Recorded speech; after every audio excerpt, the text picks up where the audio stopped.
마가복음 1장 21절부터 마지막 45절까지 같이 읽습니다. 마가복음 1장 21절부터 마지막 절까지. 저희가 가버나움에 들어가니라. 예수께서 곧 안식일에 회당에 들어가 가르치심에 무사람이 그의 교훈에 놀라니 이는 그 가르치시는 것이 권세 있는 자와 같고 서기관들과 같지 아니함일러라.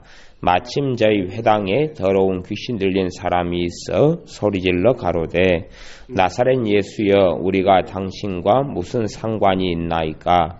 우리를 멸하러 왔나이까? 나는 당신이 누구인 줄 아노니 하나님의 거룩한 자니이다. 예수께서 꾸짖어 가라사대 잠잠하고 그 사람에게서 나오라 하시니 더러운 귀신이 그 사람으로 경련을 일으키게 하고 큰 소리를 지르며 나아온지라. 다 놀라 서로 물어 가로되 이는 어찌미뇨? 권세 있는 새 교훈이로다. 더러운 귀신들을 명한즉 순종하는도다 하더라. 예수의 소문이 곧 온 갈릴리 사방에 퍼지더라.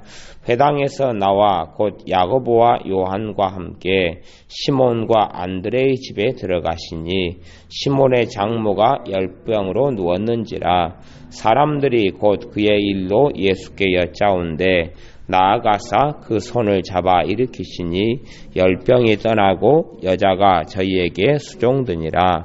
저물어 해질 때에 모든 병자와 귀신 들린 자를 예수께 데려오니 온 동네가 문 앞에 모였더라. 예수께서 각색 병든 많은 사람을 고치시며 많은 귀신을 내어 쫓으시되 귀신이 자기를 알므로 그 말하는 것을 허락지 아니하시니라. 새벽 오히려 미명에 예수께서 일어나 나가 한적한 곳으로 가사 거기서 기도하시더니 시몬과 및 그와 함께 있는 자들이 예수의 뒤를 따라가 만나서 가로되 모든 사람이 주를 찾나이다. 이르시되 우리가 다른 가까운 마을들로 가자. 거기서도 전도하리니 내가 이를 위하여 왔노라 하시고 이에 온 갈릴리에 다니시며 저희 여러 회당에서 전도하시고 또 귀신들을 내어 쫓으시더라. 한 문둥병자가 예수께 와서 꿇어 엎드려 간구하여 가로되 원하시면 저를 깨끗게 하실 수 있나이다. 예수께서 민망히 여기사 손을 내밀어 저에게 대시며 가라사대 내가 원하노니 깨끗함을 받으라 하신대 곧 문둥병이 그 사람에게서 떠나가고 깨끗하여 진지라. 엄히 경계하사 곧 보내시며 가라사대 삼가 아무에게 아무 말도 하지 말고 가서 내 몸을 제사장에게 보이고 내 깨끗게 됨을 인하여 모세의 명한 것을 드려 저희에게 증거하라 하셨더니 그러나 그 사람이 나가서 이 일을 많이 전파하여 널리 퍼지게 하니 그러므로 예수께서 다시는 드러나게 동네에 들어가지 못하시고 오직 바깥 한적한 곳에 계셨으나 사방에서 그에게로 나아오더라. 아멘. 예수님의 본격적인 사역이 21절부터 마가복음 1장 21절부터 예수님의 본격적인 3년의 공생의 사역이 어떤 면에서는 시작됩니다. 갈릴리 가버나움에 들어가셨는데 가버나움에서 주님께서 말씀을 가르치셨는데 22절에 보면 무사람이 그의 교훈에 놀라니 이는 그 가르치시는 것이 권세 있는 자와 같고 서기관들과 같지 아니함일러라. 가르치신 것이 권세 있는 자와 같았다. 그 말은 가르칠 때 성령님의 능력이 있었다 그런 이야기를 하는 겁니다. 우리 주님께서는 성령님의 권능과 능력으로 사역을 하셨습니다.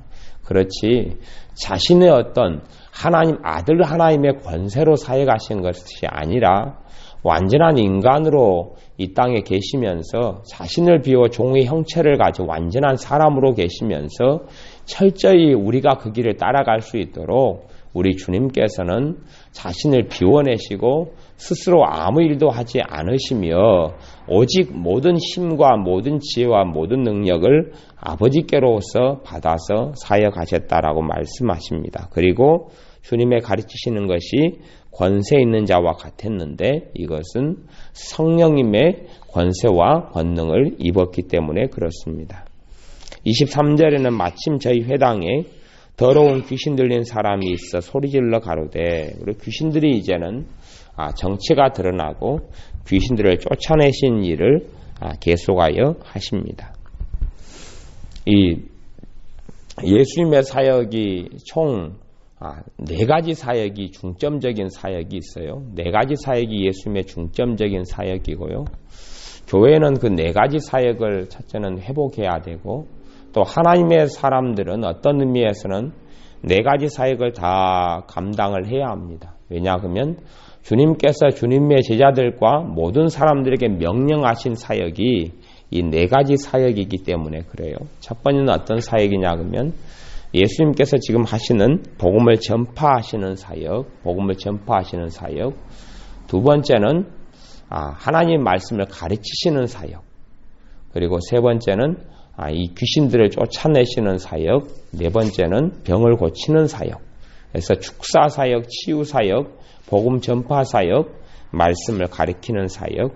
이 4가지가 예수님께서 하셨던 사역이에요. 그리고 그 4가지를 통하여서 사람들을 하나님께로 이끌으셨고, 사람들이 예수님을 만나서 구원을 얻으며 치유를 얻으며 자유케 되어졌습니다. 그러므로 교회든지 우리가 개인의 삶이든지 이 4가지 사역을 감당할 수 있도록 우리 모든 사람들이 사실은 준비되는 것이 하나님의 뜻이에요. 그냥 내일만 내 삶만 살다가 가는 것이 아니라요.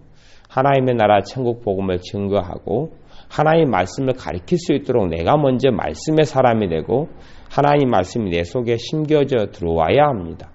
말씀의 사람이 주님의 사람이에요. 말씀이 없는 사람은 그 사람이 주님을 섬기는지 마귀를 섬기는지 자기도 알 수 없어요. 왜냐하면 그 사람이 믿는 하나님 말씀이 하나님인지 아니면 예수는 믿긴 믿지만 실제 그 삶 속에서는 누구를 따라가는지조차도 자기는 모를 수도 있기 때문에 그렇습니다. 하나님의 말씀이 사람 속에, 그 사람 속에 심겨져야 합니다. 그래서 말씀의 주님, 말씀이 하나님, 말씀의 성령님을 믿고 따라야 합니다. 그리고 예수 이름으로 병을 고치는 믿음을 주님께 받아야 하고, 또한 예수 이름으로 귀신을 쫓아내고 물리치는 것을 적게든지 많게든지 하나님의 자녀들이 행할 수 있어야 합니다. 예수님이 그렇게 행하셨고, 그리고 1장 32절 같은 데는 이제 본격적으로요. 저물어 해질 때에 모든 병자와 귀신 들린 자를 예수께 데려오니 온 동네가 문 앞에 모였더라.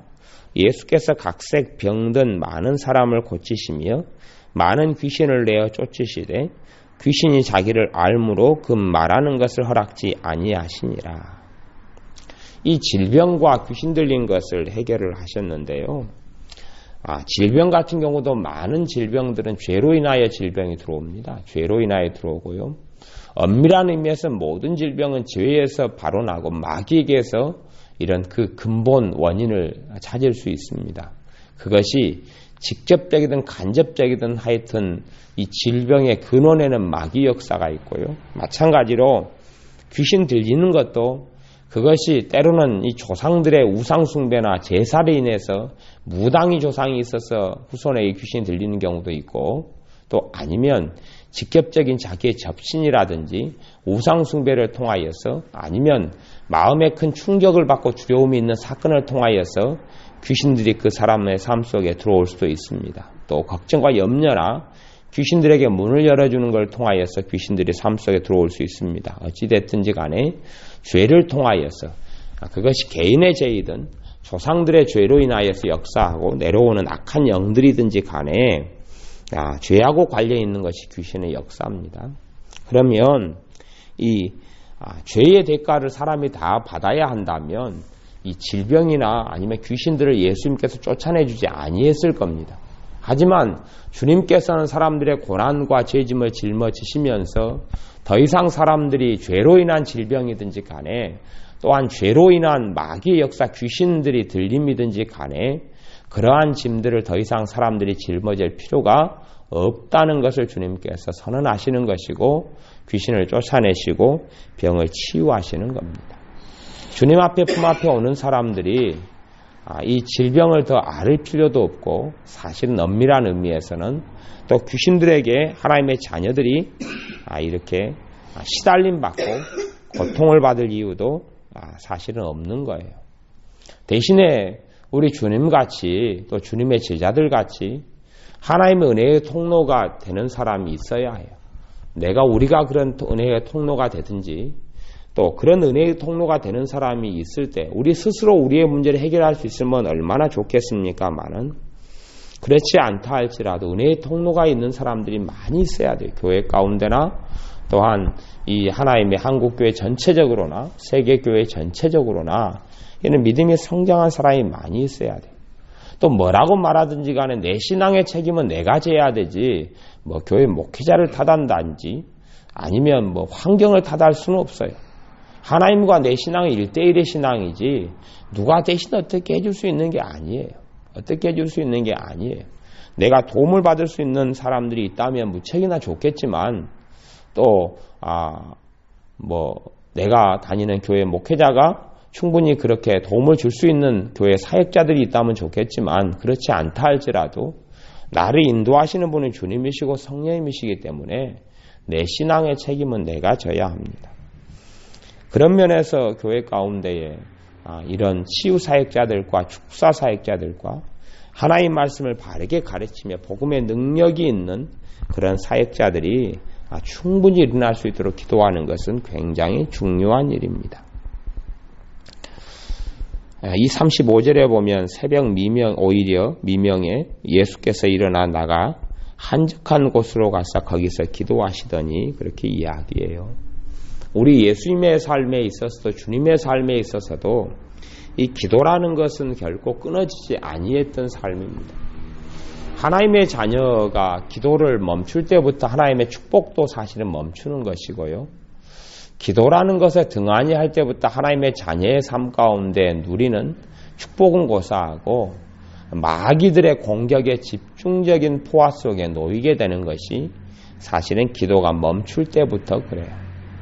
기도를 멈추는 많은 하나님의 자녀들이 기도를 멈추면서 하나님을 원망합니다. 기도를 자기가 하지 않으면서 하나님께서 자기들의 삶을 보호해 주시기를 원하는 헛된 기도 속에 살아가는 걸 봅니다만은 그건 정말 헛된 기도입니다. 헛된 기도고 기도가 멈출 때부터 그들의 삶 속에는 절망이 찾아오고 비극이 찾아올 수밖에 없습니다. 왜냐하면 기도를 통하여 주님께서는 역사하시고 일하시기 때문에 그렇습니다. 또한 거꾸로 다시 이야기하면 하나님의 자녀가 하나님과 만나는 기도가 없다 한다는 이야기는 하나님을 사랑하지 않는다는 것을 정확하게 그걸로 증명하는 겁니다. 하나님을 사랑하지 않기 때문에 기도하지 않는 것인 거예요. 뭐라고 말해도 그래요. 자기를 위해 죽으신 십자가에 죽으신 예수님을 사랑하지 않기 때문에 그분과 만나는 시간을 갖지 않는 것이고 독생자를 보내셔서 아들을 아끼지 않고 주신 아버지 하나님을 사랑하지 않기 때문에 그들은 기도하지 않는 것이에요. 그렇기 때문에 주님을 사랑하지 않는 자가 주님께 무엇을 받고 누릴 수는 없어요. 뭐라고 말한다 할지라도 기도하지 않는 사람들은 그 자신들의 삶의 열매를 자신들이 다 먹고 살아가야 합니다. 우리 주님께서는 언제든지 하나님과의 관계와 시간을 가지는 것을 최우선순위로 놓고 하나님을 섬기고 사역했습니다. 그래서 언제든지 기도하기를 쉬지 아니하셨고 새벽이든 한밤중이든 이렇게 언제든지 기도할 자리를 찾으셔서 기도를 하셨습니다. 35절에도 새벽 오히려 미명에 예수께서 일어나 나가 한적한 곳으로 가서 거기서 기도하시더니 한적한 곳이다 그러죠. 조용한 곳, 한적한 곳. 아무도 방해를 받지 아니하는 그런 곳을 찾아가셔서 기도를 하셨습니다. 우리의 삶 속에서도 기도가 생활 속에 가장 먼저 된 우선순위가 되어져야 합니다. 당연히 그 다음에 말씀이 우선순위가 되어져야 하고요. 기도와 말씀은 가장 먼저 든 우선순위가 되어야 합니다. 어떤 사람이 목회자이든지 아니면 그냥 집사님이든지 하고는 별로 상관이 없습니다. 하나님의 자녀들에게 있어서 가장 중요한 것은 하나님과 만나는 시간이요. 또한 하나님의 말씀을 듣고 하나님 말씀에 주의하는 시간이 가장 중요한 시간입니다. 그 두 가지, 하나님의 말씀을 가까이 하는 것, 또 기도하는 것, 이것은 하나님의 자녀에 있어서 생명 같은 일입니다. 생명 같은. 그리고 예수님께서도 사람이 떡으로만 살 것이 아니요 하나님 입에서 나오는 모든 말씀으로 살 것이니라 말씀하셨고, 또 기도라는 것은 하나님과 떨어져 있고 하나님과 만나는 그 시간이 없으면 하나님으로부터 오는 생명과 그 은혜와 그 평강이 공급되는 것을 스스로 차단하는 것하고 똑같습니다. 기도가 없는 사람의 속에 하나님의 평강이 있을 수가 없고, 기도가 없는 사람의 속에 하나님의 은혜와 사랑이 그들의 삶 속에 있을 수도 없고, 기도가 없는 사람의 삶 속에 주님의 기쁨이 있을 수도 없습니다. 대신 이제 사람이 살아가다 보면 기도하지 못할 형편도 있고 기도하기 참 어려울 정도 낙담과 고통이 찾아올 때가 있습니다. 그렇기 때문에 성경에는 이 삼겹줄은 끊어지지 않느니라 이야기하고, 한 사람보다 두 사람이 낫다 이야기하는 것을 전도서에서 이야기합니다. 무슨 말이냐 그러면요, 혼자서는 설 수 없는 거예요. 사람들이 어떤 사람이 영적으로 건강하고 은혜가 충만할 때 어떤 사람은 그러지 않을 것이고, 또 반대되는 일이 일어나기 때문에 믿음이 좋은 사람들이 서로 동역을 해야 돼요. 함께 가까이 지내고 서로를 위해서 기도해주고, 이런 관계들이 되어져야지. 내가 기도를 지치면 기도를 못할 수밖에 없잖아요. 그러면 딴 사람이 위해서 중보 기도해주고 내가 빨리 그 자리에서 일어서고, 내가 기도하지 못할 때는 다른 사람의 기도로 마귀 역사로부터 나를 지켜주고 나를 도와주고, 이런 관계들이 서로 간에 이루어지는 것이 교회고, 그렇게 되어질 때에 우리가 하나님 나라에 갈 때까지 우리의 믿음이 변질되거나 또한 떨어지지 아니하고 우리의 믿음을 지키고 유지할 수가 있습니다. 그런 의미에서 아마도 예수님께서는 제자 12명을 부르신 거예요. 제자들은 하나가 되어져서 서로 사랑하고 서로를 위해 기도하고, 그래 주님께서도 십자가에 달리시기 전에 제자들에게 자꾸 반복했던 것은 너희가 하나 되기를 원한다라고 자꾸 기도하셨어요.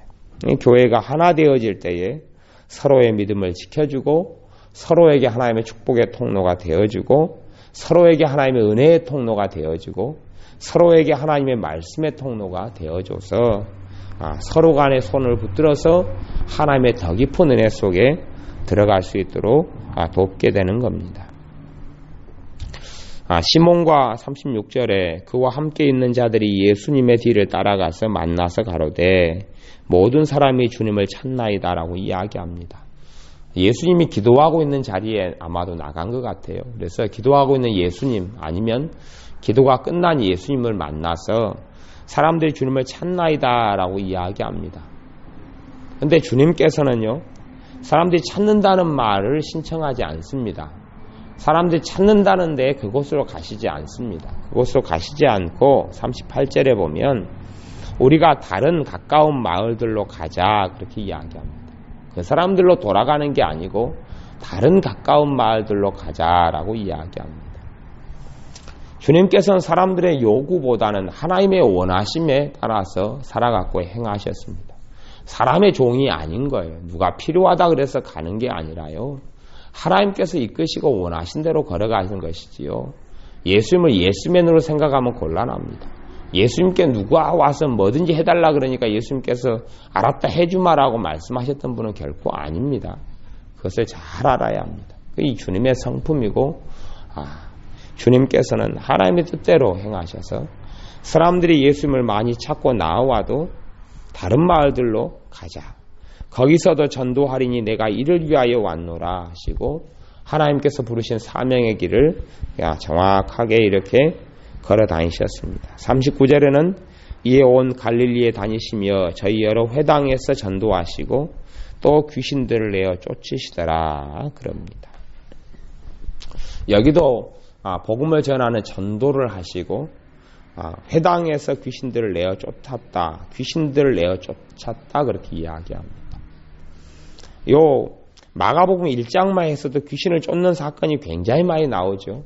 아까 한 개인의 귀신을 쫓는 게 그 앞에 나오고, 그 다음에 귀신 들린 자들을 예수님께 데려와서 많은 귀신을 내어 쫓았다고 34절에 나오고, 또 39절에도 귀신들을 내어 쫓았다 그리고 나오고, 그것도 온 갈릴리에 다니며, 온 갈릴리는요, 우리나라로 이야기하면 전라도 아니면 경상도 이런 걸 이야기하는 거예요. 그 큰 도 같은 거예요. 도 안에가 이제 뭐 전라도 같으면 전라도 안에가 여수가 있고 순천이 있고 광양이 있고 목포가 있고 뭐 나주가 있고 뭐 이런 시군들이 있는 것처럼 갈릴리라는 것은 행정구역상으로 도같이 큰 거예요. 큰 거. 그 안에 마을들이 얼마나 많고 또 성들이 얼마나 많겠어요. 각 성에 다니시면서 귀신들을 쫓고 전도하셨다. 그리고 39절에 나와요. 그러면 생각해 보세요. 이 과거의 요거는 이스라엘 백성들을 이야기하는 거거든요. 과거의 이스라엘 백성들이에요. 과거에 이들은 그래도 예수님을 기다렸던 사람들이고요. 그리고 이들은 소위 말하면 하나님의 말씀을 듣고 정기적으로 제사하고 예배드렸던 사람들이에요. 그런데도 이들의 생활 가운데 누가 이렇게 극심하게 많아요? 귀신들이 극심하게 많죠. 극심하게 많아요. 그러면 성경에는요, 말세가 다가올수록 귀신이 적어진다 그랬어요? 많아진다 그랬어요? 많아진다 그랬어요. 귀신이 강해지고 귀신들의 역사가 많아진다 그랬어요. 그리고 그 이스라엘 같은 데는 우상숭배가 별로 하지 않던 그 나라였고, 우리나라 같은 경우는 역사 이래로 얼마나 우상숭배가 많아요. 뭐 무당, 접신하는 것, 점쟁이들, 그리고 우리 세대나 앞 세대나 그 앞세 세대에 제사가 없는 어떤 집안이 어디가 있어요. 제사, 불교, 온통 남녀 호랑개교, 물 떠놓고 손 비비고 비는 것, 또 동네마다 이런 우상단지가 안 세워진 데도 없었고. 그러니 한국 같은 땅에는요, 이스라엘의 예수님께서 곳곳에서 귀신을 쫓아냈는데, 이래 한국 땅 같은 데는 귀신의 역사가요, 사람이 상상을 불허합니다. 귀신의 역사가 상상을 불허해요. 근데 눈에 보이는 귀신의 역사가 있습니까? 없습니까? 없죠? 없어요. 그건 사람들이 다 속고 산다는 이야기. 다 귀신의 역사에 속고 산다는 이야기. 제가 어떤 전문가가 귀신을, 그 사람은 최소 1만 명 이상에서 귀신을 쫓아냈다 그러더라고요. 그 사람이 하는 말이, 자기들이 귀신을 1만 명 이상에서 쫓아내 보았는데, 그러면서 하는 말은 귀신들 세계에서 직급 중에 하나, 가장 높게, 이들 귀신들도 이제 계급이 다 있어요. 승진도 하고 떨어지기도 하고 이래요. 근데 가장 높은 직급들을 받게 되는 귀신들이 어떤 일을 했을 때 그러냐 그러면, 여러 세대를 거쳐서 어떤 집안에서 내려오거나 어떤 곳에서 귀신들이 역사하는데 정체를 들키지 않고 역사할 때에 가장 높은 등급을 얻게 된다, 이런 이야기를 해요. 제가 읽으면서 일견 타당함도 있다. 절대적으로 옳은 이야기라고 볼 수 없지만 그런 면에 타당한 면이 있다. 왜냐하면 귀신들이 하는 주된 역사는 뭐예요? 속임수기 때문에, 가장하고 속이는 것이기 때문에 정체가 드러나지 않을 때 가장 강력한 힘을 발휘할 수 있는 것이 귀신들이에요. 사람들은 생각하기를 정체가 드러나면 귀신들이 굉장히 큰 힘을 발휘한다고 생각하지만, 정체를 드러낼 때부터는 힘이 약해져 버린 거예요. 이미. 어떤 사람에게서도 귀신을 쫓아내보면 정체가 드러나 버리면 그건 약해진 거예요. 이제 쫓겨나게 됐기 때문에 발악을 하는 것이지 힘을 다 잃어버린 거예요. 정체가 드러나보는 귀신들의 힘을 제 개인적인 생각에는 3분의 1이든지 절반이든지 잃어버려요. 정체가 드러나면 잃어버려요. 별거 없어요. 정체가 드러나버리면. 그런 것처럼요, 귀신의 역사는 숨어서 역사하는 거예요. 숨어서. 그러니 예수님 시대 때도 말세가 이제 시작되는 예수님의 때도 이렇게 귀신의 역사가 극심했는데, 우상숭배가 그렇게 별로 없었던 그 땅에도 그랬는데 한국 같으면 얼마나 하겠어요.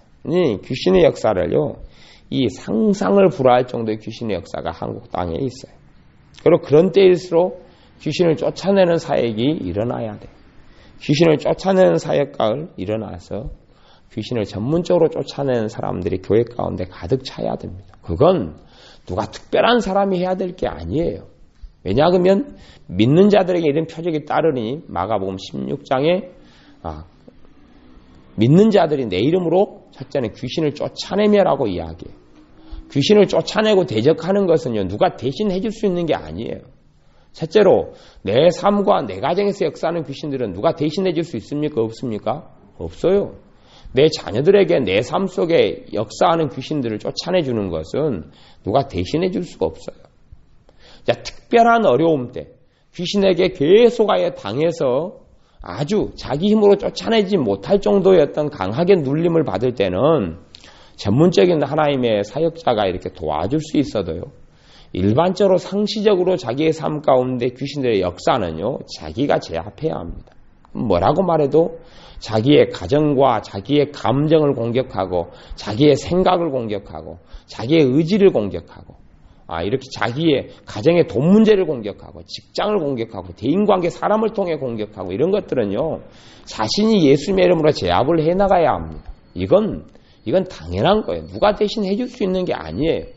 특별한 때에 목회자와 사역자의 도움을 받는다 할지라도 그건 예외적인 상황이에요. 예외적인 상황이고 일반적으로는 자기가 다 감당해야 돼.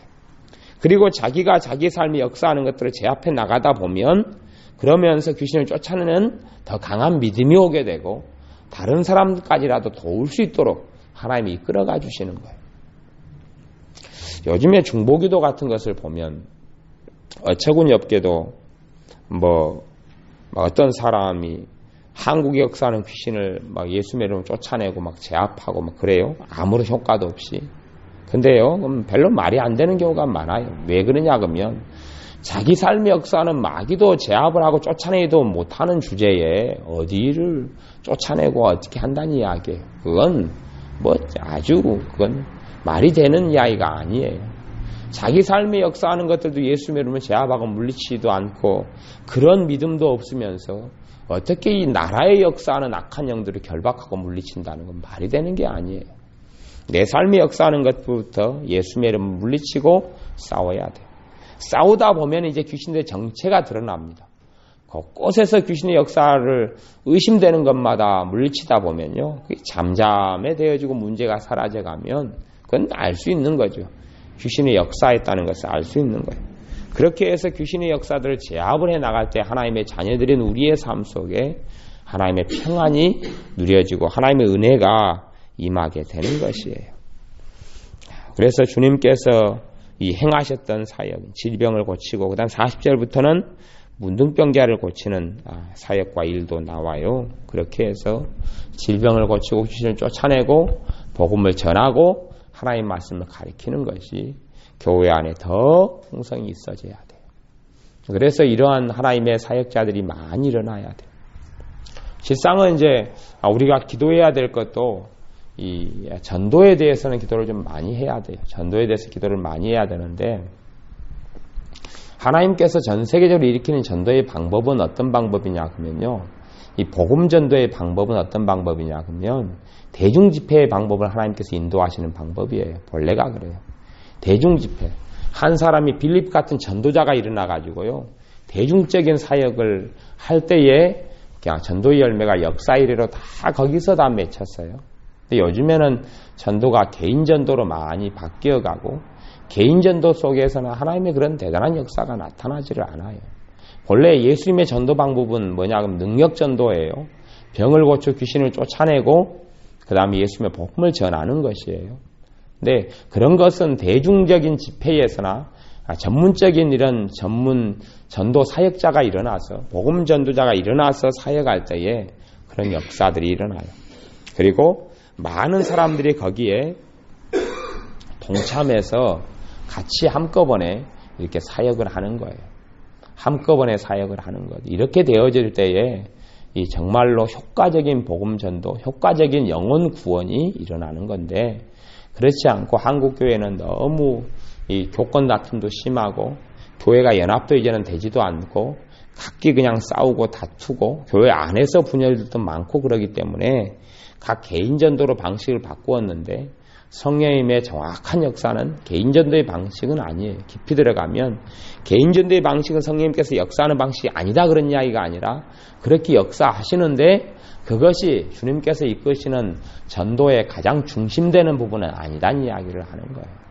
그래서 역사 이래로 교회사를 더 많이 연구해보고 공부해보면 하나님이 역사하시는 방법들이 그것하고는 굉장히 판이했다는 것을 알 수가 있어요. 그러므로 이 한국 교회를 위해서도 기도할 때 되면 이 정말 빌립 집사님 같은 복음 전도자를 세워달라고 기도를 해야 돼요. 빌리그레암 같은 복음 전도자를 세워달라고 그래야 되고요. 그 다음에 그 독일의 라인하르케 본케 같은 목사님을 세워달라고 기도를 해야 돼요. 추수할 주인에게 청하여 추수할 일꾼을 보내달라고 기도해라 라고 예수님께서 그의 제자들을 파송해 보내시면서 말씀하셨듯이 추수할 일꾼들이 필요해요. 추수할 준비된 사람들이 일어나서 추수를 해야 돼요. 그리고 그럴 때에 교회들이 연합하고 하나 되어져서 그 사역을 뒷받침하고 도와야 돼요.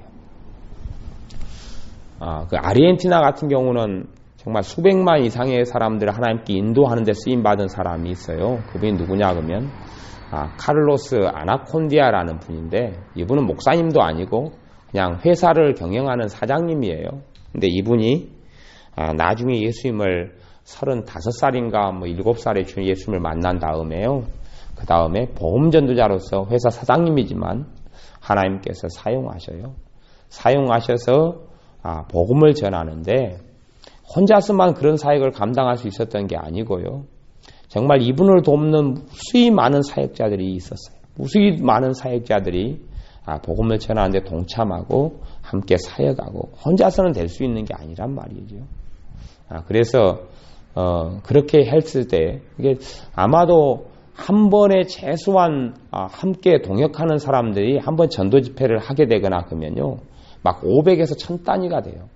나이나르케 본케 목사님 같은 경우는 한 번 전도 집회를 할 때마다 수십만 명이 모이거든요. 그러니 자원봉사자들만 해도 비행기 타고 모이는 사람이 수만 명이에요. 수만 명.